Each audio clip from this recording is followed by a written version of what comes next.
The Moonstone Mask dining room, late in the evening. Lilly needs to visit the remaining Many-Starred Cloak arcane laboratories in order to secure her initiation into the guild. And for that, she doesn't need the Blacklake Bard. Yes? Is there something you need? Alright. Lilly telling Sharwyn to wait for her here, downstairs in the dining room. She takes care of, some other business.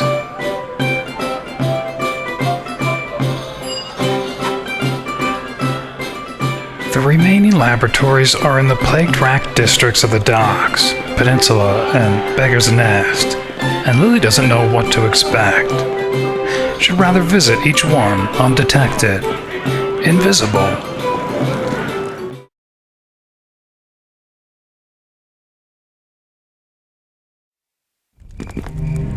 And to her own annoyance, she hasn't yet learned mass invisibility. She doesn't even have a normal invisibility spell memorized. Just as well, she doesn't even have the necessary components in her pouch to cast one if she did. An eyelash encased in a bit of tree sap. Anyway, that's why Bones can't come either.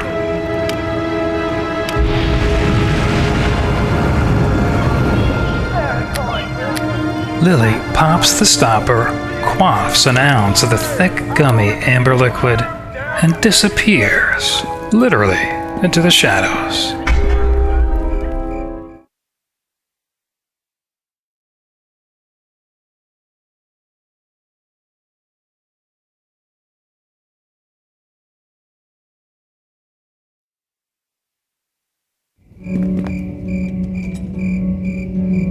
Actually, while Lilly's visiting each of the arcane laboratories, and we'll pay more attention, I think, to these districts later when she returns to each of them under the guise of Inquisitor General Black, I just wanted to address some of the differences now with 3rd edition that affect her character as a wizard. Minimum intelligence to cast a spell. Under 2nd edition, you needed at least intelligence 9 to cast any spell starting at 4th level, I believe. And you couldn't cast 9th level spells until you had intelligence 18. And even though it was listed in the Baldur's Gate manuals, the Infinity Engine never actually enforced this, as far as I know.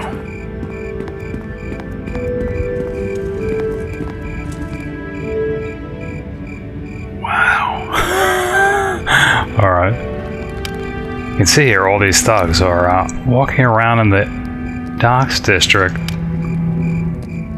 Alright. Muggers and thugs. For 3rd edition, it's a bit more stringent. You need intelligence 10 plus the level of the spell you're going to cast, so you can't cast 9th level spells until you have intelligence 19.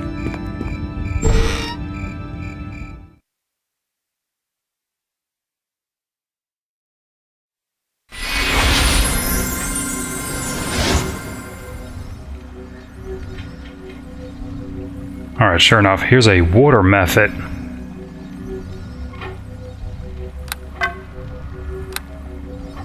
Probably hasn't even seen Lilly yet. Alright, elves. Yeah, I think you'll notice now, probably not the right time to bring this up, but I changed one option I realized on the feedback options. Enable floaty text. I had that disabled, I probably shouldn't have. So now we'll see things, special messages regarding attacks of opportunity.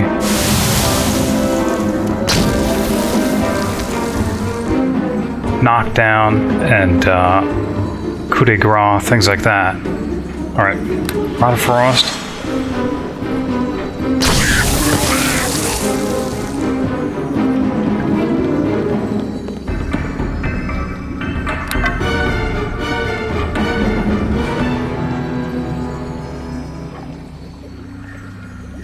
The Many-Starred Cloak arcane laboratory at the Docks, likely tied to the elemental plane of water, given the divining pool and water mephit guardian.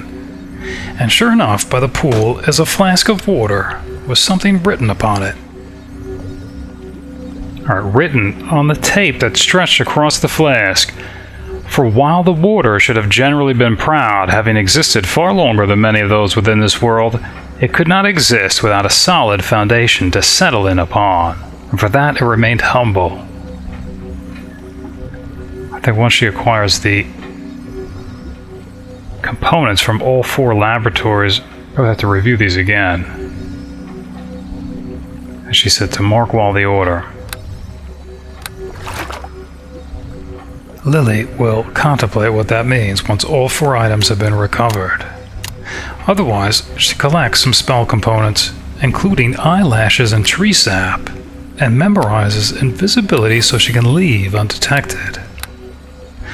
Water mephits are usually only a quarter the height of their air mephit cousins, but 30 times as heavy. Just as an air mephit can heal in moving air, and that's even if fanning itself, a water mephit can heal in water. Luckily, this one wasn't bathing in the pool when Lilly came in. 2 more arcane laboratories to go.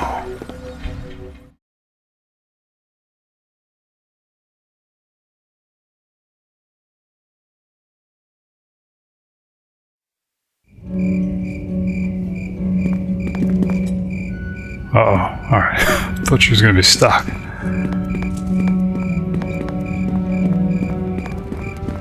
Man.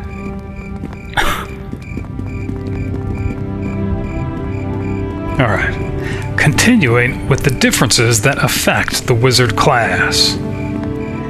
Maximum number of spells per level. Under 2nd edition, you were restricted to a maximum number of spells per spell level depending on your intelligence.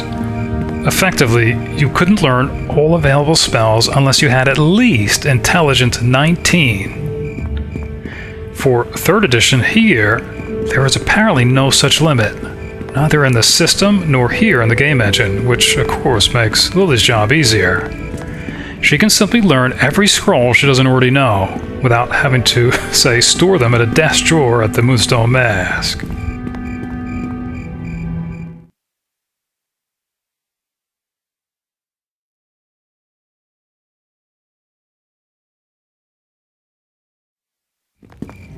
Chance to learn a spell.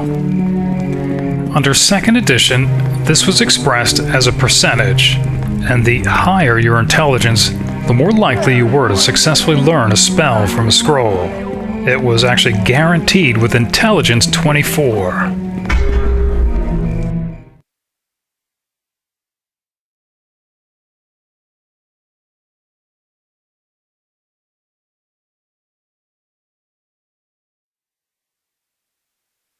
For 3rd edition, it's modeled ultimately as a Spellcraft skill check against a difficulty class, or DC, of 15 plus the spell level, with a +2 bonus if the spell is in the Wizard School of Specialization, if any.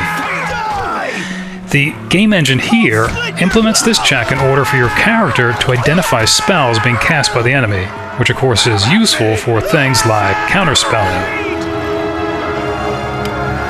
Yeah, I'll say in some ways I think this is good. This is almost like a bit of reconnaissance, so she can get an idea of what's actually here in some of these districts.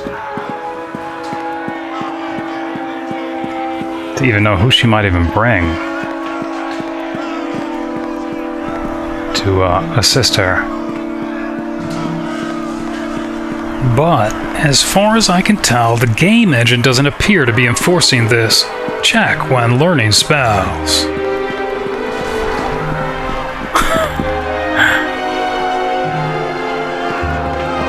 Okay.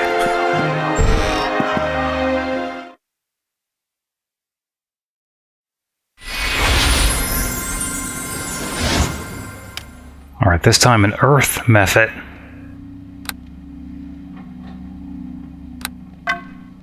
Alright, another Melfs.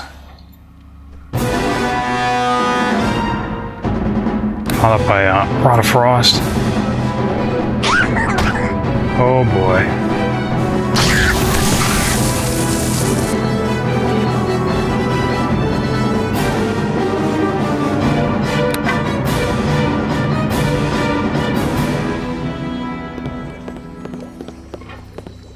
The Many-Starred Cloak arcane laboratory on the peninsula, likely tied to the elemental plane of Earth, given the stone and earth mephit guardian.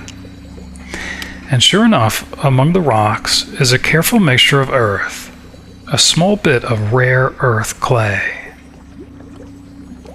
Or they may have once been a rather long description of this item, pressed or carved into the surface, but it appears to have been deliberately smudged.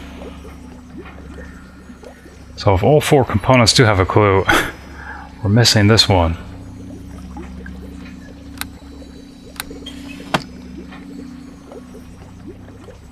Yeah, and I think I was looking at some of the previous video. I'm not going to bother to clear these highlights. It's awfully distracting. But again, it's hard to tell what's been recently updated then. Lilly decides to rest after the nasty claw attack from the earth mephit. It hurt too, with 80 pounds behind it. That's almost as much as Lilly weighs, and unlike him, she can't heal by just going underground. And why is Lilly rememorizing invisibility instead of memorizing it, say, 3 times? Her player's lazy, that's all. One more arcane laboratory to go.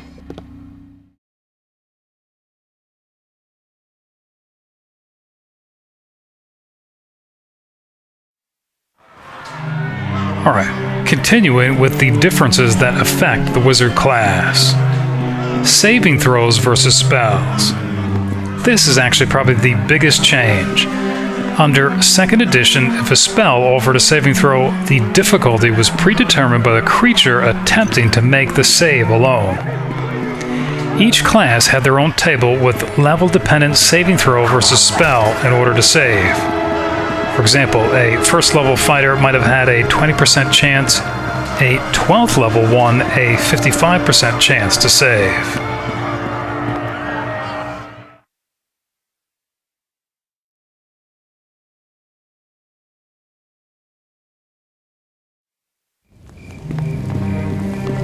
The point is, it didn't matter who was casting the spell.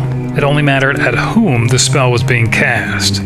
For example, if Lilly had cast Blindness at a goblin, it would have had the same chance of saving regardless of whether she were a 1st level mageling or an 18th level archmage. I guess to put it another way, Elminster's Blindness was no more potent than one cast by, let's say, one of his apprentices.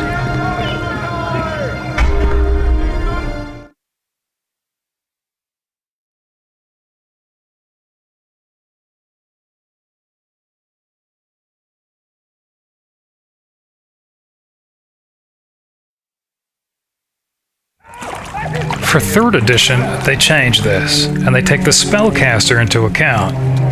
The target of a spell still has level-dependent saving throw bonuses, but it must make it against a DC equal to at least 10, plus the spell level, plus the wizard's intelligence bonus, which is +1 per every 2 points above 10. So, Lilly's Blindness at 18th level, assuming increased intelligence, will be a bit more potent than compared to, say, what it was at 1st level.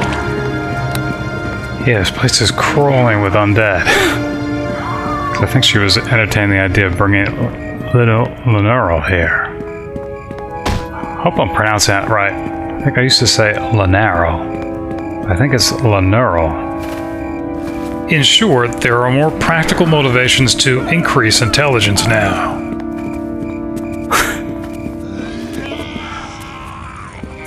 All right.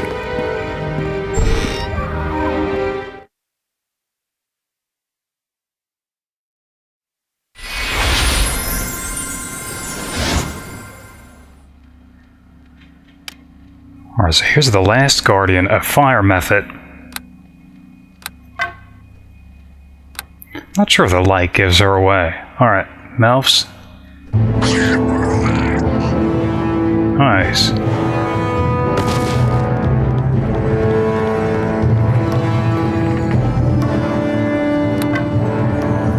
The the Many-Starred Cloak arcane laboratory at the Beggar's Nest, likely tied to the elemental plane of fire given the woodpile and fire mephit guardian, and sure enough some writing carved into kindling.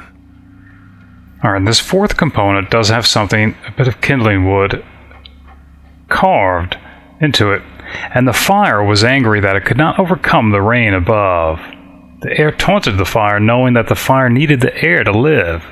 Such is the way of those who have come late in life.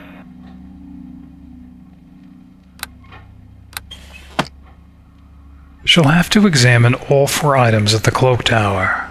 For now, Lilly rests and rememorizes invisibility, so she can leave undetected one last time. Fire mephits, similar to how their ice mephit cousins can chill metal, can instead heat metal, an equally devastating effect against knights in suits of full plate or the like. All 4 items collected, it's back to the Cloaktower.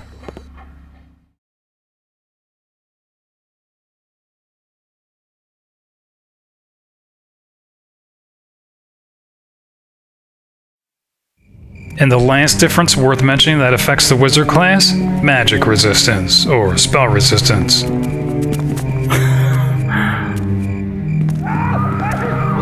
Yeah, alright. Under 2nd edition, it was a percentage. For 3rd edition here, it's a DC that must be overcome with a caster level check, which is a D20 plus at least caster level. Something tells me the game engine wouldn't register if she were to collide with one of them. It probably wouldn't even notice. But in some ways, you think it should work that way. She should actually bump into a zombie. Should become aware that something's there. Okay.